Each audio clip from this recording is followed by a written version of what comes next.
Kamusta guys? Ngayong araw magre-react tayo dito sa drum cover ni Ice ng banda Mission Souls. Ito yung kanta ng Slipknot, Psychosocial. Ayan, tignan natin kung gaano kahalimaw to si Ice pagdating sa pagpalo ng drums.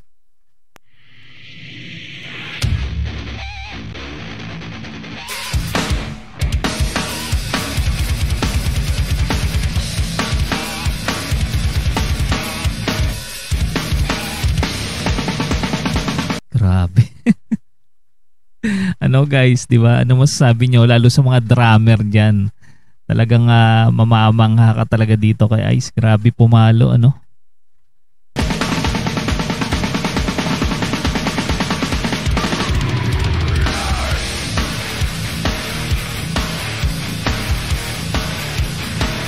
Ayun, gamit niya yung kanyang double pedal.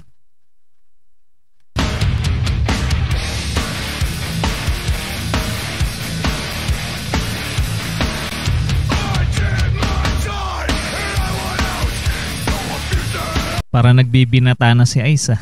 Parang kailan lang, parang ang late-late niya pa noon, no? Nung yung mga una nilang cover. Natatandaan ko pa nung first time ko nag-react sa video nila.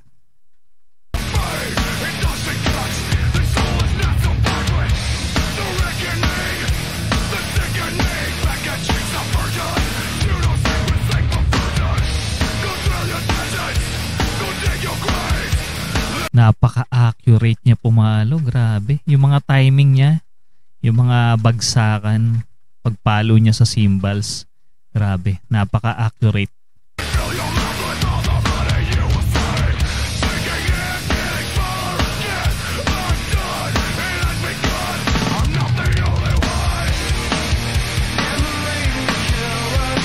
Parang kulang yung tom-tom, no, nung kanyang drums, parang isang piraso lang. Pagkakalam ko yung regular na drums, dalawa yung nando sa ibabaw. Sa kanya isa lang, siguro tinanggal niya.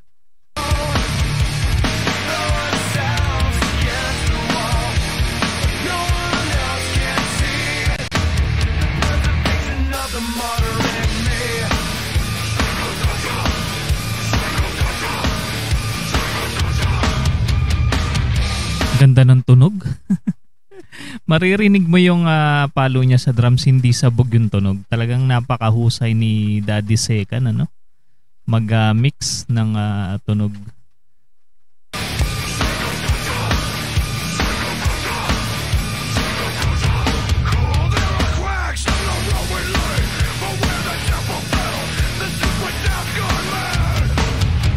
Panigurado alam na alam yan ng mga talagang mga expert, mga musikero talaga pag napakinggan tong quality ng tunog ng banda Mission Souls. Talagang kahit naman sino mamamanga, napakalinis nung pagkaka-record.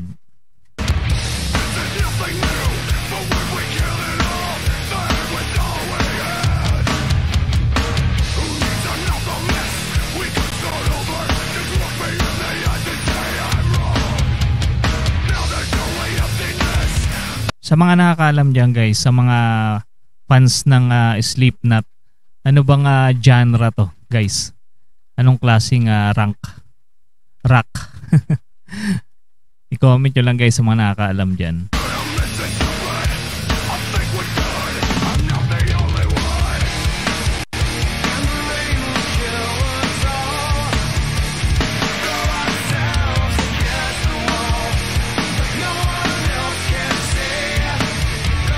Grabe yung areglo nitong kantan to.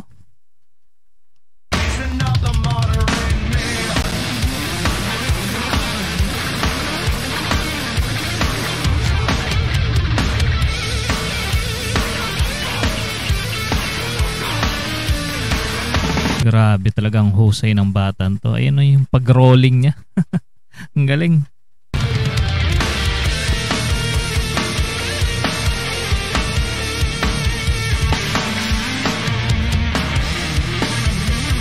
Sana gawa nila to ng ano, no, ng full band na cover. Tignan lang natin kung kayang kantahin ni Stacy to. Pero parang medyo mahirap, ano, yung vocals kasi lalaki.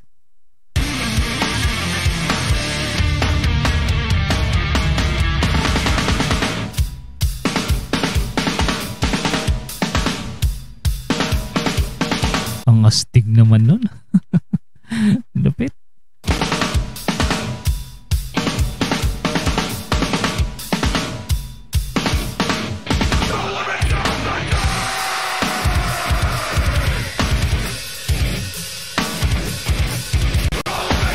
Ang galing ng palo niya sa ano, sa paa. Yung double pedal niya, no? Rapid. Ang bilis ng beat. Yung bass drum.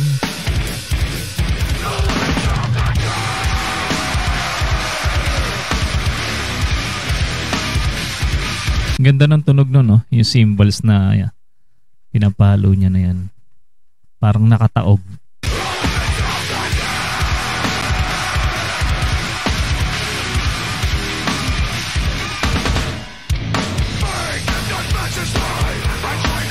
Pagkakaalam ko maraming tawag sa mga cymbals eh. Yung isa yata doon parang crash ang tawag. Depende yata sa klase ng cymbals at tunog.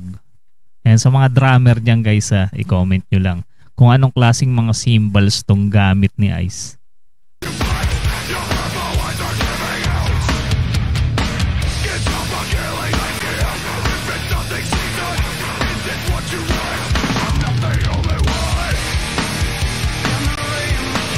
Hataw talaga sa palo.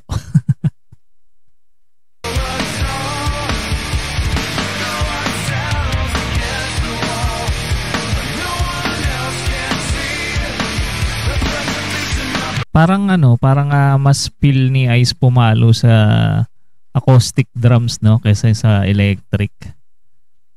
Pansin ko lang mas madalas niyang gamit tong acoustic drum.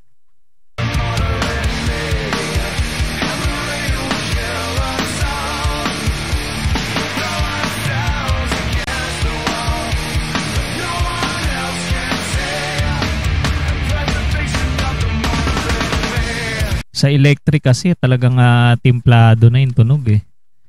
Iba rin talaga yung feeling ng pumapalo dito sa acoustic drum.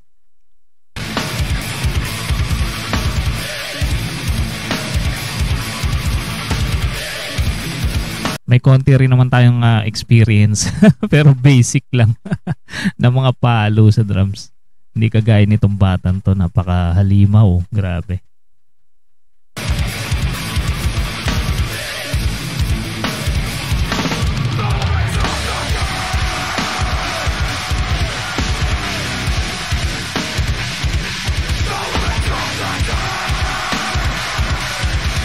Grabe din yung tunog ng gitara, no, dito sa kantan to.